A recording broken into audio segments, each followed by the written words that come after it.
morning, everyone. This is Amanda from the Quilting Bee in Massillon, Ohio, and I thought I would get up this morning and make a couple pillows and a couple covers for our new benches that are out front. We're dressing up the front of the shop outside. So I thought I'd take this chance then to film a two-part video series, one on how to make your own pillow insert. You can buy these in the store, or you can make them at home for a fraction of the cost. You just need a giant bag of polyfill, some muslin or light colored fabric, and your sewing machine, some basic tools, and you can make your own inserts. The cover that we're going to make, the slip cover, is just using the envelope method, no button or anything. We're keeping life simple. We believe in keeping it simple. So I already made this one this morning. I'm gonna make its companion for this video. So let's get started. So in order to make your pillow, I use a standard 18-inch pillow. I want a standard 18-inch insert. It's what we make all of our covers to fit. So it just keeps life simple. You can make them whatever size you want. If you want to do a bench pillow, if you want to do an oversized pillow for a rocking chair, a bed, whatever the case may be, all you want to do is say, calculate what you want your finished size to be and add 1/2 inch to each side. Top, bottom, right, left.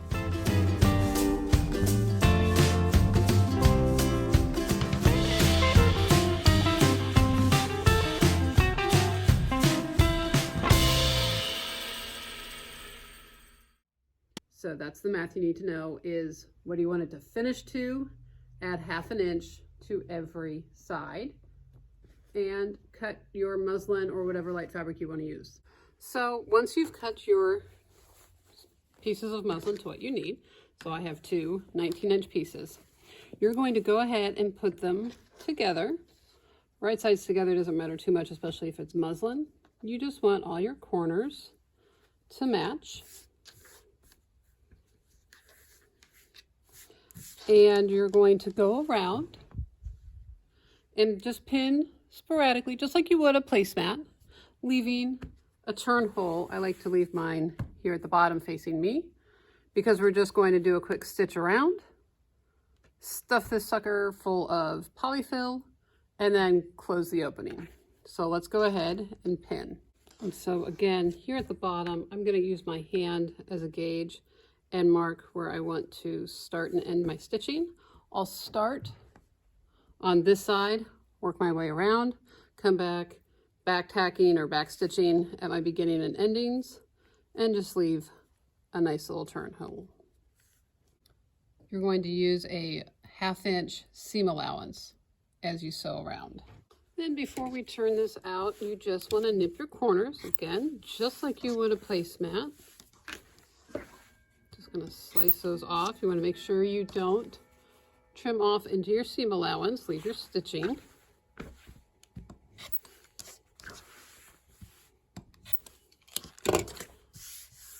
And then turn this inside out.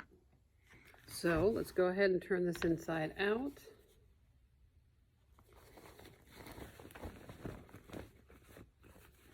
You don't want to leave too small of a turn hole, because then it just gets to be a bit of a pain to stuff. No one's ever going to see the inside of your pillow once you've got your slip cover on, so you're just going to stitch it up closed. No one will know. So go ahead, push out your corners as best you can.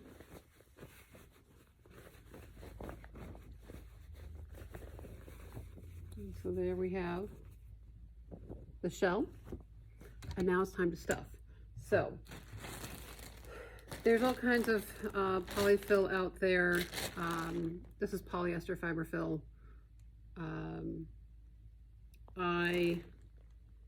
Sure, there's like different density. I have some other at home that's really sort of stuck together, really dense.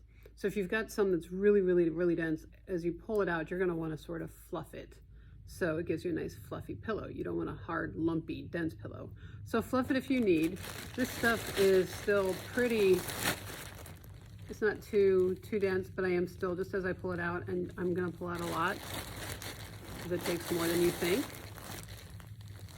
And I'm just sort of fluffing it as I pull it out onto my work table. Again, it's just sort of, it'll help prevent you having any lumps in your pillow. So that might do me. As I drop my polyfill. So you're just going to find your opening here and start stuffing.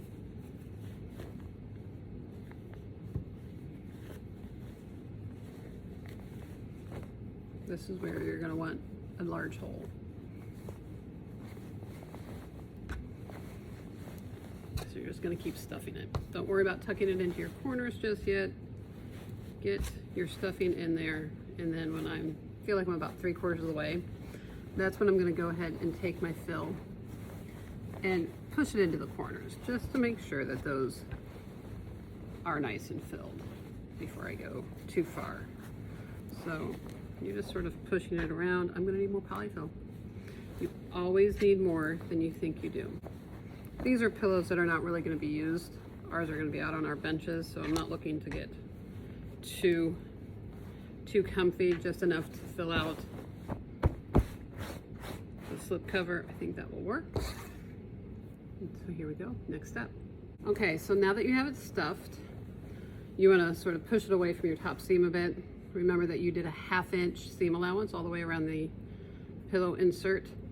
So you're just going to fold this down,